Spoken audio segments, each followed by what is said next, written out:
Assalamualaikum warahmatullahi wabarakatuh. Pada kesempatan kali ini, pada perjumpaan kita kali ini, kita akan membahas masalah proses pencatatan transaksi ke dalam jurnal umum. Nah, apa itu jurnal? Jurnal atau pencatatan adalah suatu formulir yang digunakan dalam mencatat semua kegiatan transaksi yang terjadi sesuai urutan tanggal ke tabel-tabel yang mencantumkan keterangan serta jumlah nominal, debit dan kredit, serta memiliki nilai akhir yang harus seimbang. Di dalam ilmu perakuntasian, jurnal adalah tempat yang pertama penampungan transaksi yang terjadi. Tujuan jurnal umum diantaranya adalah untuk melakukan penilaian, pencatatan, dan identifikasi kegiatan ekonomi, berbagai macam jenis transaksi yang terjadi di dalam suatu perusahaan. Selain itu, jurnal umum juga digunakan dalam mempermudah proses dan pemindahan serta penentuan keterangan kegiatan transaksi yang terjadi ke dalam akun sesuai dengan data transaksi yang terjadi. Prinsip dasar pembuatan jurnal. 1. Melakukan identifikasi dan penilaian bukti transaksi keuangan yang terjadi di perusahaan. Contoh, bukti transaksi, memo, faktur, nota, kwitansi, dan lain sebagainya. Yang kedua, menentukan perkiraan atau keterangan akun apa saja yang akan dibuktikan transaksi yang terjadi dan menentukan golongan yang termasuk jenis aset, liabilitas, ekuitas, beban, atau pendapatan. Yang ketiga, menetapkan perhitungan atau penjumlahan atau pengurangan terhadap akun yang ada dengan transaksi yang terjadi. Yang keempat, menetapkan debit atau kredit akun yang terkait dalam transaksi untuk menentukan pengisian tabel debit atau kredit. Suatu akun memiliki beberapa metode. Nah, fungsi jurnal umum ada 5. Yang pertama adalah fungsi historis. Di dalam pencatatan sebuah transaksi yang telah teridentifikasi, dilakukan pengurutan berdasarkan tanggal muda ke tanggal tua. Terjadinya sebuah transaksi. Nah, ini adalah fungsi historis ya tadi ya. Kemudian fungsi pencatatan. Jadi yang dimaksud dengan fungsi pencatatan adalah jurnal umum memiliki fungsi untuk mencatat semua transaksi yang telah diidentifikasi dan dinilai serta terjadi dalam suatu perusahaan. Bahwa setiap ada perubahan aset atau liabilitas, ekuitas, beban dan pendapatan harus dicatat pada jurnal umum supaya lebih mempermudah pembuatan laporan keuangan suatu perusahaan. Dapat dikerjakan secara lengkap dan rinci ya. Kemudian yang ketiga adalah fungsi analisis. Fungsi jurnal umum adalah fungsi analisisnya adalah pencatatan dalam jurnal umum juga memiliki fungsi yang beberapa harus yang be, yang berupa hasil analisis semua transaksi, yaitu penetapan, pendebatan, serta pengkreditan dalam sebuah akun yang terpengaruh ya. Analis ini menggunakan metode penggolongan nama, nama akun, pencatatan, pendebatan, atau pengkreditan harus beserta jumlahnya. Kemudian yang keempat adalah fungsi instruksi. Pencatatan yang terdapat di jurnal umum bukan hanya sebatas dokumen transaksi dan dalam berbagai suatu perusahaan, tapi juga memiliki sifat instruksi. Hal ini menunjukkan bahwa jurnal umum berfungsi untuk memberikan petunjuk atau perintah dalam proses memposting data transaksi ke buku besar. Kemudian fungsi yang terakhir, fungsi jurnal umum yang terakhir adalah fungsi informatif ya, bahwa catatan yang ada di dalam jurnal umum memiliki fungsi untuk berbagi dan memberikan penjelasan atau pemaparan informasi mengenai bukti-bukti pencatatan transaksi yang terjadi dalam suatu periode. Nah, kemudian manfaat jurnal.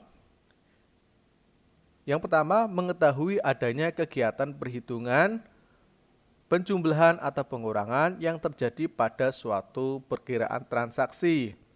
Yang kedua, mengetahui jumlah pengeluaran atau pendapatan yang dicatat pada beberapa perkiraan.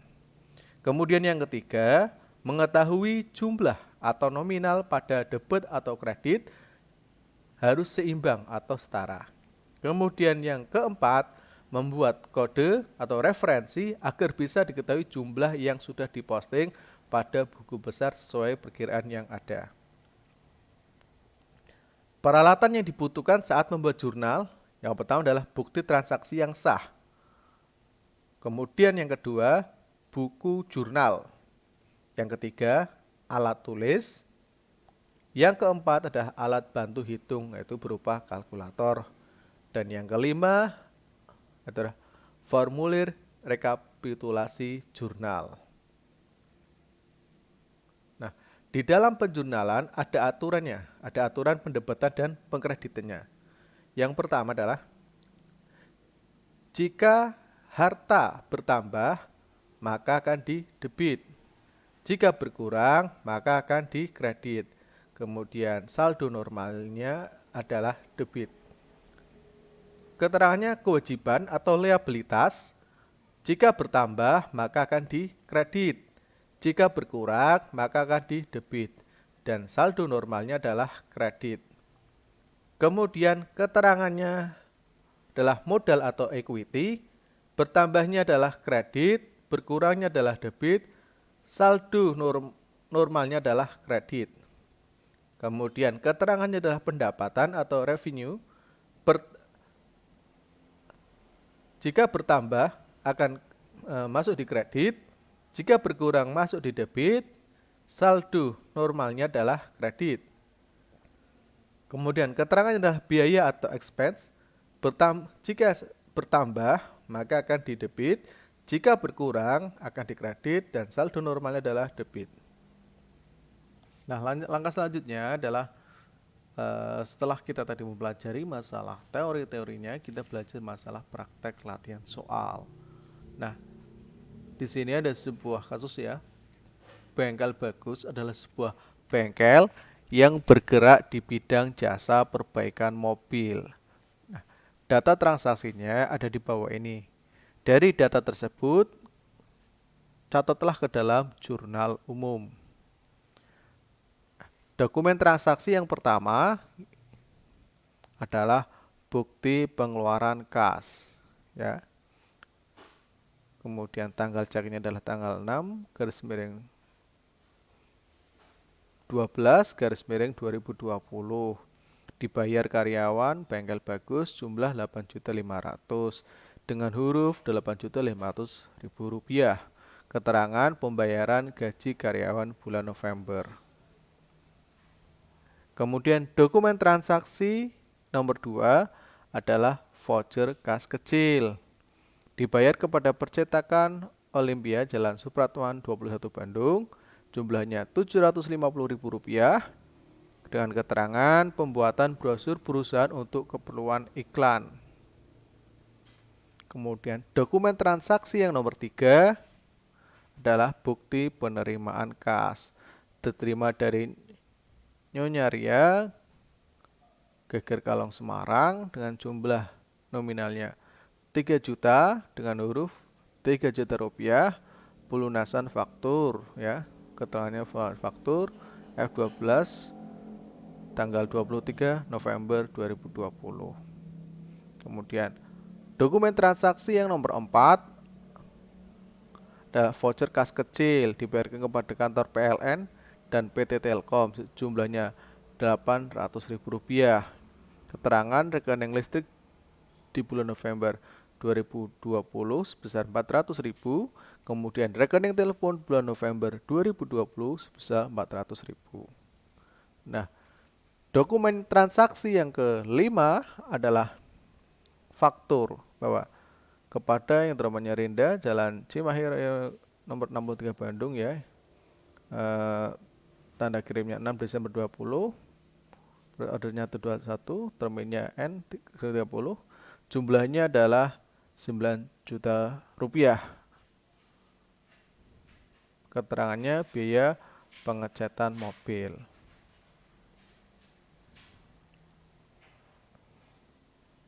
Nah, kemudian dari data tersebut kita buat jurnal umum ya. Kita buat jurnal umumnya dari 5 bukti transaksi tersebut, kita buat jurnal umum dari transaksi bengkel bagus. Bahwa tanggal 1 tadi ya. Ini tanggal 1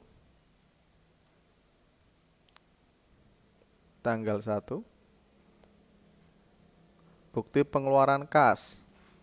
Bukti pengeluaran kas masuk di utang beban. Ya, utang bebannya masuk di debit sesuai dengan ini ya. Utang beban. Yo. Nah, kita latihan soal ya. Latihan soal ada sebuah bengkel. Namanya adalah bengkel bagus, adalah sebuah bengkel yang bergerak di bidang jasa perbaikan mobil. Nah, data transaksinya ada di bawah ini. Dari data tersebut, kemudian catatlah ke dalam jurnal umum. Nah, data dokumen yang transaksi yang pertama adalah bukti pengeluaran kas ya. Bukti pengeluaran kas di mana dibayar kepada karyawan bengkel bagus, jumlahnya Rp8.500.000. Kemudian keterangannya pembayaran gaji karyawan bulan November 2020. Kemudian data transaksi yang kedua adalah voucher kas kecil. Ya, voucher kas kecil dibayarkan kepada percetakan Olimpia Jalan Supratman, Bandung ya. Jumlahnya Rp850.000. Kemudian keterangannya adalah pembuatan brosur perusahaan untuk keperluan iklan. Kemudian dokumen transaksi yang nomor 3 diterima dari Nyai Ria Geger Kalong Semarang. Jumlahnya adalah Rp3 juta. Keterangannya pelunasan faktur tertanggal 25 November 2020. Kemudian dokumen transaksi yang nomor 4 adalah bentuknya adalah voucher kas kecil dibayar kepada kantor PLN dan PT Telkom, jumlahnya Rp800.000. Keterangannya rekening listrik bulan November 2020 sebesar Rp400.000, kemudian rekening telepon bulan November 2020 adalah Rp400. Nah, dari data-data transaksi tadi ya. Kemudian data transaksi yang nomor 5, data transaksi yang kelima adalah faktur ya. Faktur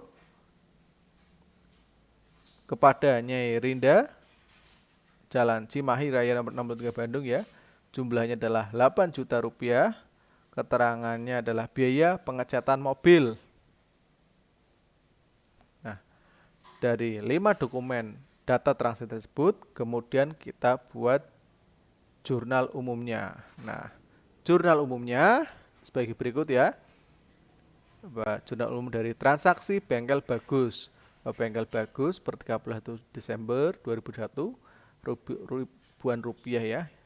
Kita 0 ribuan rupiah menghitungnya. Nah, tanggal 1 Desember adalah nomor bukti transaksinya BKK 12-1. Kita lihat. Nah, di sini ya. Karena pembayaran gaji karyawan bulan November, maka masuk adalah di utang beban. Pembayaran gaji masuknya di utang beban. Sehingga masuk di debit. Rp8.500.000 ya.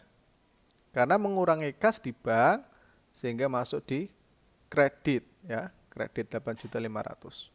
Kemudian yang tanggal 2 kita lihat tanggal 2. Tanggal 2 adalah pembuatan brosur untuk keperluan iklan ya sebesar Rp850.000. Nah, beban iklan masuk di debit ya, Rp850.000. Kemudian kas kecilnya dikredit karena mengurangi ya, Rp850.000. Kemudian kita lihat yang tanggal 3. Tanggal 3 di dokumen transaksi nomor 3 ya, bahwa diterima dari Nyai Ria Geger Kalong Semarang ya sebesar Rp3 juta.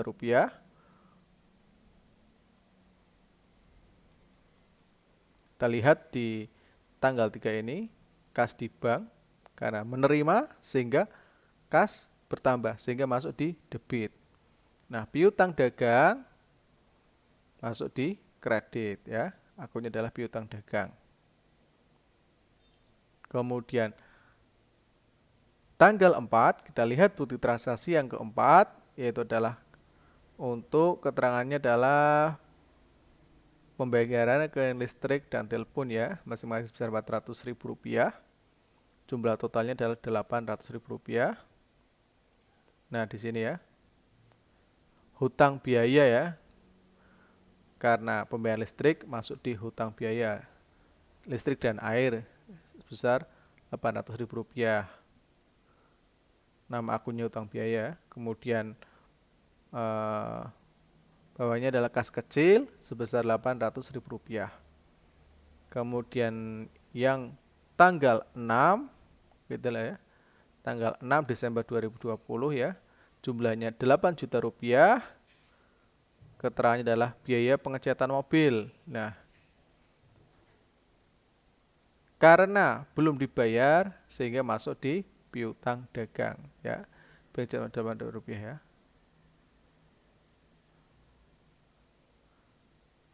6 Desember 20 ya. Nah, masuk di piutang dagang Rp8 juta, kemudian pendapatan dasar dari 8 juta ya. Nah, totalnya, total dari transaksi tersebut harus seimbang ya, balance ya. Ya. Totalnya harus balance ya.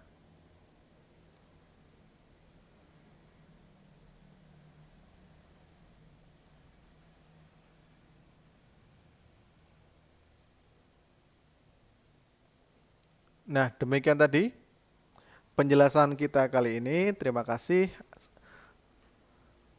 sudah menonton video kali ini. Semoga apa yang saya sampaikan bermanfaat dan tetap semangat, tetap terus belajar dimanapun kamu berada. Terima kasih. Assalamualaikum warahmatullahi wabarakatuh.